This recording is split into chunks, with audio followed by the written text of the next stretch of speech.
আসসালামু আলাইকুম। ওয়ালাইকুম আসসালাম। ভালো আছেন? হ্যাঁ ভালো আছি, তুমি কেমন আছো? আছি আলহামদুলিল্লাহ। হ্যাঁ ভালো আছো না? আচ্ছা তুমি কার সঙ্গে আছো? ওই ইসমাইলের সাথে মহা ঠিক করতেছি যে। ওই মাদার চোদের সঙ্গে? ওই মাদার চোর তো এতই হারামজাদা, ওই শুয়োরের বাচ্চা, ওই তো লটির বাচ্চা, ওই সাহাচুদির বেটা মাগিল লিসা, এতই মাগিল লিসা। ও তো আপনার ওই পিটবো। হারামজাদার আমি সামনে পাইলে একটা এমন একটা চটকানি মারবো, শালা মাদার চোদ। কিন্তু এগুলো শুনলে আপনার পিটবে। মারবে কবে? শোনো তবে কি আছে, ওই মাদার চোদ ওই জায়গায় আছে নাকি? ও আমার কথা সব শুনতেছে। ওই সাওয়াচুদির বেটাকে শুনে শুনে আমি বেশি বলবো।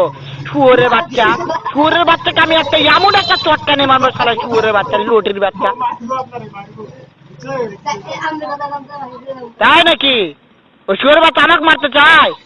শুয়োরের বাচ্চাকে আমি দেখা সাক্ষাৎ হলে পালাই, শুয়োরের বাচ্চাকে আমি এমন চটকানি মারবো, মাদার চোদ। আমি থামো, আমি কি কই